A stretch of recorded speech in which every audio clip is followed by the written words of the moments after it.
如果我问你，中国历史上那些最懂权谋的顶级高手，枕边放的是什么书？你可能会说是《孙子兵法》或《道德经》，但其实在道家与兵家的最高殿堂里，那本压箱底的绝学叫《阴符经》。传说它源自黄帝、姜子牙、鬼谷子、诸葛亮都把它当成终极底牌。如果把宇宙看作一台精密运行的超级计算机，阴符经就是它的底层源代码。民间甚至有种说法，得阴符经者能泄天机。而我们今天活在一个信息极度冗余、智慧却极度贫乏的时代，你每天接收成千上万条消息，却依然看不透明年的行业趋势。你小心翼翼经营人际关系，却照样在恩害转化中遍体鳞伤。但阴符经开篇第一句就给了我们一个震撼：观天之道，执天之行。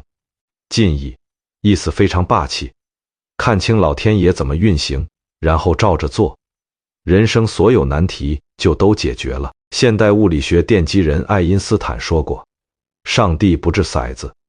他认为宇宙的运行是极其精准的公式，没有随机，只有必然。阴符经在2000年前就表达了同样的观点。所谓观天之道，不是让你去路边摆摊算命，而是让你去观察趋势和规律。在阴符经的视角里，天道有3个特性。第一是非人格化，天道不爱人，也不恨人，不会因为你善良就给你发红包，也不会因为你邪恶就立刻降雷劈你。第二是必然性，就像水往低处流，信息商永远在增加，这种不可逆转的趋势就是道。第三是隐秘性，也就是书名里的阴，最关键的逻辑往往隐藏在肉眼看不见的算法里。而执天之行，就是别试图去对抗这些规律，你想逆流而上，那是找死。真正的高手看到水流的方向，然后顺势划船。人生所有的失败，本质上都是因为你在用微弱的个体意愿去对抗庞大的系统规律。接下来，经文抛出一个惊世骇俗的概念：五贼在心，施行于天。很多初学者读到这里会愣住。在传统道德里，贼是坏人，但在阴符经里，它是一种能量的转化机制。你可以把它理解为上帝在人类系统里预设的5个运行维度。这5贼对应传统的5行：金、木、水、火、土。在现代语境里，我们可以把它翻译成5个偷走你能量却又成就你生命的维度。命之贼是你的出身、天赋与时机，它偷走了你的自由，但也给了你生存的基础。你无法选择生在哪个家庭，拥有怎样的基因，赶上怎样的时代，这是命对你的偷盗。但正是这些不可选择的起点，构成了你所有可能性的根基。物之贼是外界的物质诱惑，它偷走了你的清净，却也是你奋斗的动力。金钱、房产、奢侈品，它们不断消耗你的精力和欲望，让你永远在追逐。但没有这些物的牵引，人类文明也失去了前进的引擎。情之贼是喜怒哀乐，它偷走了你的理智，却让你成其为人。爱恨情仇，让你冲动，让你痛苦，让你做出不理性的决策。但也正是这些情感，让你区别于冰冷的机器，赋予生命温度和意义。神之贼是你的认知和注意力，这是现代人被偷得最惨的一项。你的注意力被算法收割，你的认知被信息茧房塑造。你以为自己在独立思考，其实只是在被神之贼牵着走。时之贼是滴答作响的时间，它偷走了你的青春，你的机会，你的一切可能性。时间是最公平的贼，对所有人都一视同仁，从不手软。为什么要用贼这个词？因为这些东西都在暗中消耗你。你以为你在刷短视频，是你在娱乐。其实是算法这个贼在偷走你的注意力。你以为你在为了梦想拼命，其实是欲望这个贼在透支你的多巴胺。那么这5个贼在现代人日常生活中具体长什么样？命之贼表现为认命与抱怨。你总是说我命不好，我没有那个命，于是放弃努力，坐等天上掉馅饼，或者反过来，你拼命对抗自己的天赋和局限，非要走一条不适合自己的路，这都是命贼在偷走你的可能性。物之贼表现为贪婪与虚荣。股市一涨你就想加杠杆，别人赚钱你就想跟风，为了让别人觉得自己过得好，你去借网贷买奢侈品，去超出能力范围消费。贪贼和虚荣贼盗走的是你未来几年的现金流和真正的底气。情之贼表现为情绪失控。老板骂你一句，你气得半天干不进活；伴侣一句话没说对，你暴跳如雷。情绪贼盗走的是你的理智，一个连自己情绪都控制不了的人，在职场上就是一颗随时会爆的定时炸弹。神之贼表现为注意力涣散与信息焦虑。你每天刷几百条短视频，什么都想学。你听别人说做自媒体赚钱，你跟着去搞，过2天又说人工智能是风口，你又跑去买课。神贼盗走的是你深度思考的能力，让你变成信息的奴隶，而非主人。时之贼表现为懒惰与拖延。明知道该去健身，该去读书，该去写方案，但大脑却告诉你，躺在沙发上刷会儿短视频多舒服啊，明天再做吧。时贼盗走的是你最宝贵的时间和改变命运的契机。你看这5个贼，天天住在你心里，吃你的喝你的，还把你的人生搞得一团糟。你以为想刷手机，想发脾气，想买是你自己的真实想法，其实不是，那是贼在操控你。那么怎么抓这5个贼？阴符经给出的答案只有一个字：见天有5贼，见之者昌。什么叫见？在现代心理学里，这叫原认知能力，也就是觉察。你不能和人性做斗争，你越是压抑欲望，欲望反弹的就越厉害。真正的高手像一个旁观者一样去看着这个贼。当你正准备冲动消费的时候，当你正准备发脾气的时候，当你拿起手机想刷几个小时的时候，停，深呼吸，在心里对自己说一句：哎呦，我的5贼又出来了，我的情贼又来敲门了。奇迹就在这一刻发生。当你能把自己和欲望剥离开来，当你能看见这个贼的那一瞬间，这个贼就失去了控制你的力量。因为贼最怕什么？贼最怕见光，贼最怕被手电筒照到。这就是阴符经里见之者昌的终极奥义。看见即降服。为什么现在顶级的大佬都在推崇极简生活，都在搞断舍离？这不仅是生活方式，这是最深刻的道家修行。砍掉无效的社交，清理没用的物品，屏蔽制造焦虑的信息流，这就叫坚壁清野，不给心里的5贼留任何生存空间。当你能够克制住原始的欲望，把你耗费在内耗、虚荣和情绪上的能量全部收回来，凝聚在你的目标上时，你就会变成一台恐怖的执行机器。阴符经最牛的地方不在于揭露贼，而在于教你如何反向操作。经文说，宇宙在乎手，万化生乎身。既然天道通过5贼来操控万物，那么真正看清逻辑的高手就能反过来利用这5个插件，把宇宙的能量偷到自己身上。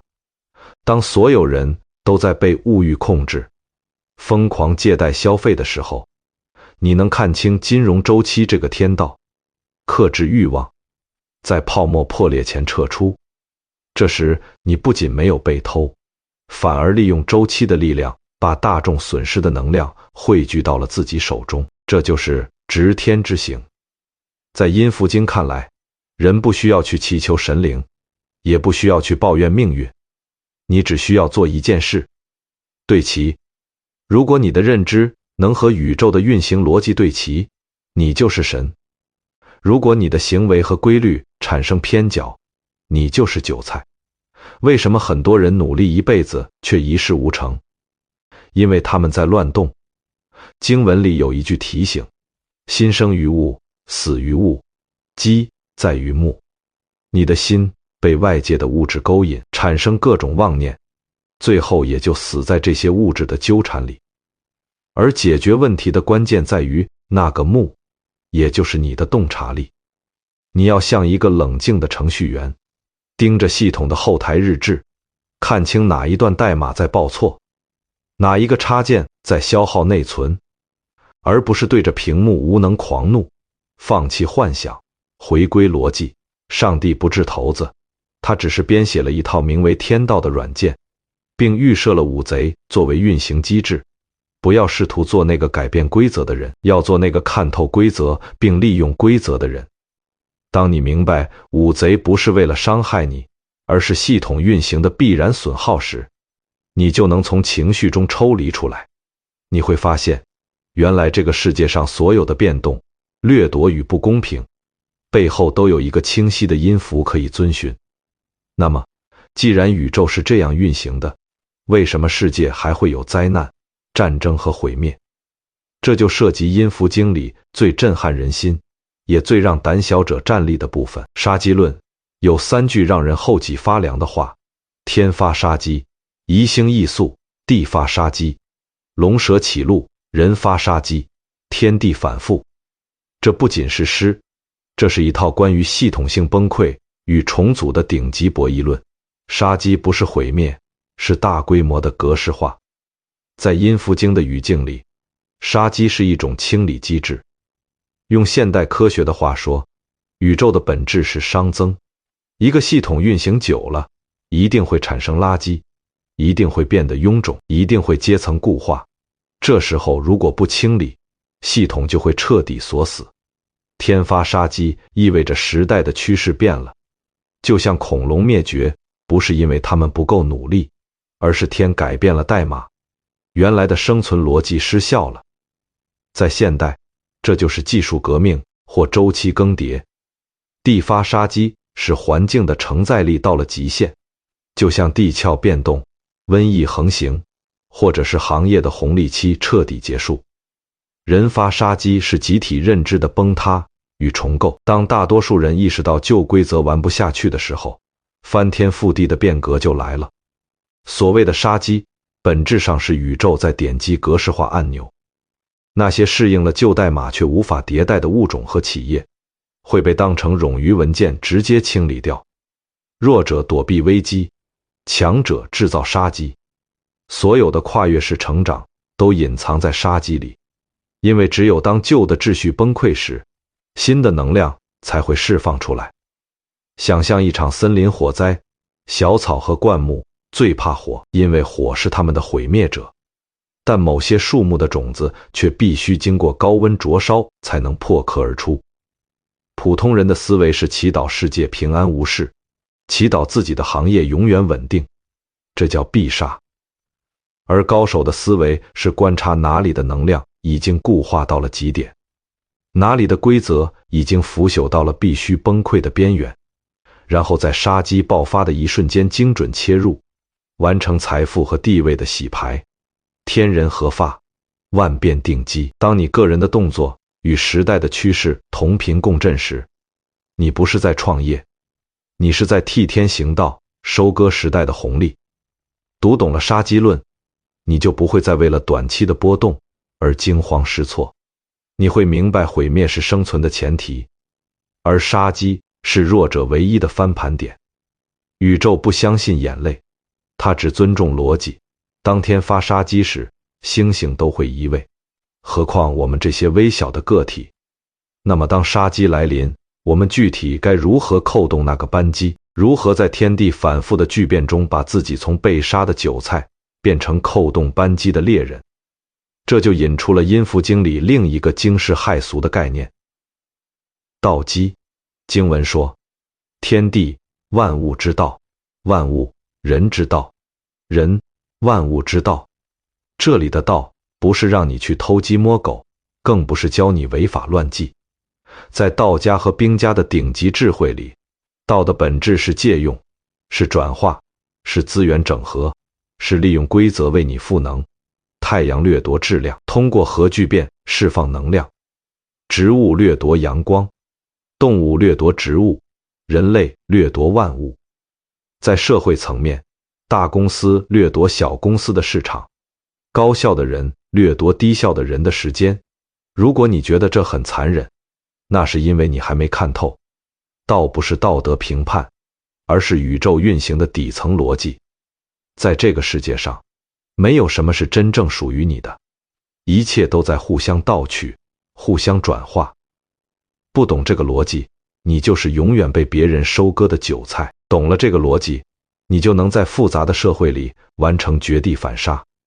我们先看前两句：天地万物之道，大自然、时间、客观规律，无时无刻不在盗取万物的能量。时间盗走了你的青春，重力盗走了你挺拔的身躯，岁月盗走了你的精力。这是天道，你反抗不了。只要你活着，你就在被天地吸血。但真正可怕的是第二句：万物人之道。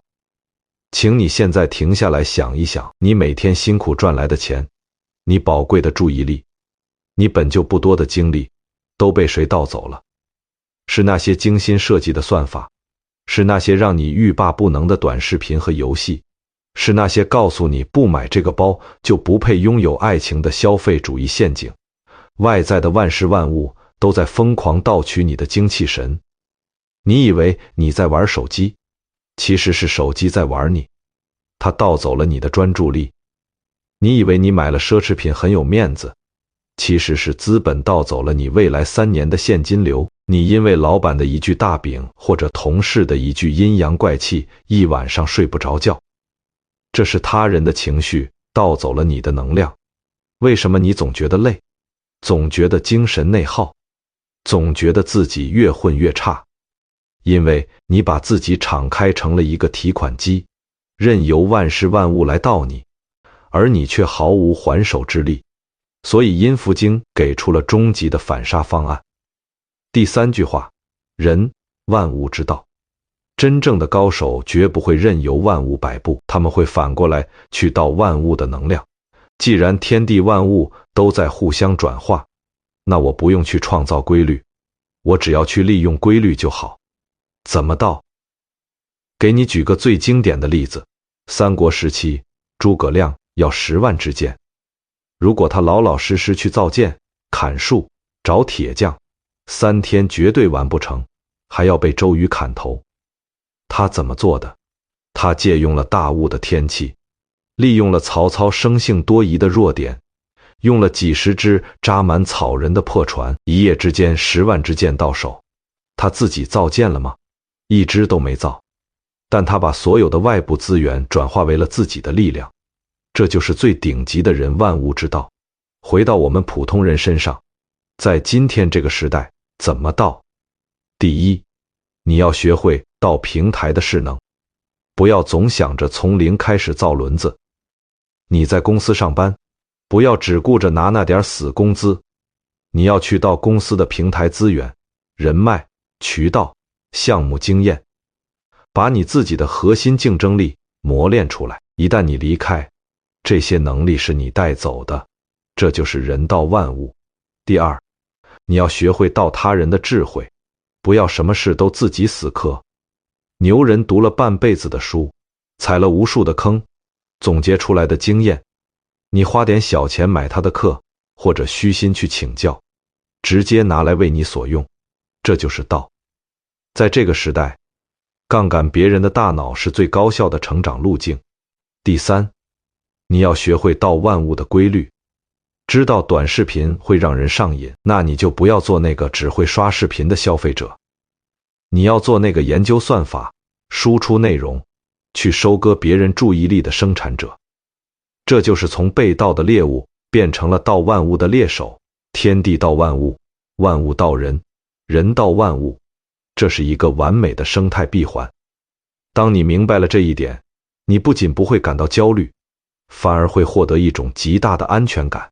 因为阴符经紧接着说了8个字：三道既移，三才既安。移就是适宜，动态平衡；三才就是天地人。当你不再拧巴，不再对抗规律，而是坦然接受你会被消耗，同时你也积极的去整合外在资源来补充自己。当你的付出和你的索取达到了一个动态平衡时，你的内心、你的生活、你的事业就会达到安的境界。这就是高手的从容。读懂了道基论，你就掌握了在这个世界上生存的高阶心法，不被万物所盗，是为自保。能盗万物之力，方为高手。那么当我们学会了道，掌握了在杀机中获取能量的方法，又该如何在具体的博弈中做到精准预判，降维打击？这就要进入阴符经最精微的部分——神机论。经文里有一句极其关键的话：其机也神，其用也妙，其理也微。这里的机就是我们常说的时机、契机，甚至是系统漏洞。而神机不是指鬼神莫测的法术，而是一种超越平庸感知的深度预判。在博弈论中，所谓的韭菜永远在看过去和现在，而庄家永远在布局未来。我们要讲的就是如何通过阴符经的智慧完成从被收割者到局中人的身份跨越。什么是神机？它是降维打击的扳机。生活中大多数人都在做低水平重复劳动，这不叫机，这叫磨。真正的神机是在别人还没发现风口时，你已经做好了布局；在行业巨头还没意识到技术转向时，你已经储备了核心能力。而这一切的前提都藏在阴符经的那句话里：机在于目。你的洞察力在哪里，你的机会就在哪里。经文说：动其机，万化安。只要你拨动了那个最关键的节点，所有的混乱都会平息，所有的资源都会自动向你靠拢。这就是庄家的秘密。他们不是比你更努力，而是他们找准了那个能撬动地球的支点。庄家思维之一：食其食，百海里。字面意思是在正确的时间吃饭，身体就健康。但在博弈论里，这叫时机选择。韭菜的逻辑是看到什么火了就冲进去，这叫赶晚集。庄家的逻辑是潜伏在无人问津处，等待那个时机的成熟。阴符经认为万物都有自己的周期，神机的第一层含义就是学会等待和忍耐。庄家之所以能成为庄家，是因为他们懂得在杀机潜伏期布局，在神机爆发期收割。庄家思维之二：圣人之自然之道不可为，因而治之。阴符经里有一句最反直觉的话：观天之浊，执天之清，非也。意思是，如果大环境现在很混乱、很浑浊，你非要标榜自己很清高、很清醒，去逆势而为，那是错的。真正的庄家从不试图改变大趋势，他们只负责借力。当大众陷入疯狂的投机时，庄家会顺着这股浊流建立规则，引导能量。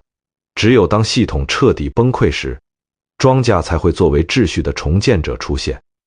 如果你想在职场或商场中进阶，不要做那个整天抱怨规则不公平的人，规则就是天道的一部分。你要发现规则中的漏洞，然后利用它来实现自己的跨越。核心战术是暗合与闭环。阴符经名字里的阴字，其实是在强调一种静默的博弈。真正的顶级决策在执行之前是无声无息的。经文说：致敬之道，律例所不能弃。最深刻的规律和计谋是连历法和公式都无法计算出来的。韭菜的特征是处处显摆，这叫泄机。而庄家的特征是藏身于内，他们像黑洞一样吸收信息，却不释放任何多余的信号。这就是阴符。你的行动要像一张暗器，表面上风平浪静，实际上已经完成了与天道趋势的对齐。在这个数字化世界，我们要如何运用这一套逻辑？第一，屏蔽五贼的噪音，现在的短视频算法推荐，海量碎片化信息，都在偷走你的注意力和深度思考能力。如果你每天沉溺于这些，你永远看不到机。第二，寻找不平衡的点。杀机产生于不平衡，哪里的价格背离了价值，哪里的效率低得令人发指，哪里就有神机。第三，极简决策。阴符经全篇极短，它告诉我们真正的真理是极简的。如果一项事业需要无数的理由去支撑，那通常不是好机会。从被动到主动，韭菜和庄家的区别不在于资本的大小，而在于认知的维度。韭菜在顺受，被动的接受环境的收割；庄家在神用，主动的观察天机，利用规律。那么，当我们掌握了神机，看透了杀机，我们该如何面对这个世界上最复杂的东西——人心与情感？阴符经中有一句流传千古的名言：恩生于害，害生于恩。这简单的8个字拆解了人性博弈中最深层的秘密。它不是教你玩弄权术，而是在揭示一种动态平衡的宇宙法则。为什么好心会办坏事？先看后半句，害生于恩。在现代心理学中，这叫福利陷阱。比如在家庭中，父母对孩子百依百顺，这种恩情剥夺了孩子面对困难的机会，最终培养出一个无法独立生存的巨婴。这种全方位的呵护本质上是在害他。在职场中，一个领导如果永远当老好人，从不指出下属的错误，看似仁慈，实际上是让整个团队在低效中沉沦，这就是害生于恩。当你给予的能量超过了对方系统的承载力，或者打破了对方自立的逻辑，你的恩就会转化成毒药。再看前半句，恩生于害。这里的害不是让你去作恶，而是指必要的魔力、约束和边界。为什么顶级精英往往出身寒门？因为贫穷和匮乏激发了他们极强的生存本能。为什么有些伟大的发明产生于战争或危机？因为极端的生存压力逼迫人类突破了认知的极限。阴符经告诉我们，真正的利益往往包裹在挑战和不适的逻辑里。如果你现在正处于人生的低谷，处处受挫，请记住，这可能正是天道在通过害的方式为你积蓄某种爆发的能量。在阴符经的博弈世界里，高手的动作通常是隐秘的。经文说，圣人之自然之道不可为，因而治之。这其实是一种高级的厚黑。真正的厚黑不是阴险狡诈，而是顺应万物的本性去引导他们。因而治之就是顺着对方的性格弱点或既定逻辑去布局。如果你想说服一个人，不要硬碰硬，要顺着他的利益逻辑去推。示弱的智慧也同样重要。经文提到，顽者善听，聋者善视。当你在某个维度表现得弱或者无感时，你反而能在另一个维度获得超常的感知。在博弈中表现得无欲无求的人，往往才是那个掌握主动权的庄家。至善的境界是不带感情的大爱。很多人觉得阴符经讲的是掠夺，但阴符经的至善是确保整个系统的长期稳定。就像森林里的狼，吃掉病弱的羊，对羊群个体是害，但对整个羊群的进化是恩。就像一个果断裁掉冗余部门的管理者，对被裁员工是害，但对剩下员工的职业安全是恩。天道无亲，常与善人。这里的善人是指善于顺应天道逻辑的人。在日常的人际关系中，运用这种博弈论意味着你要学会控制输出。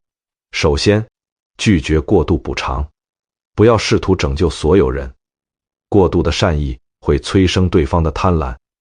其次，拥抱适度的压力，保持一种适度不舒适的状态。最后，看透恩害转化。当别人对你示好时，警惕背后的依赖陷阱；当别人挑战你时，思考其中蕴含的进化契机。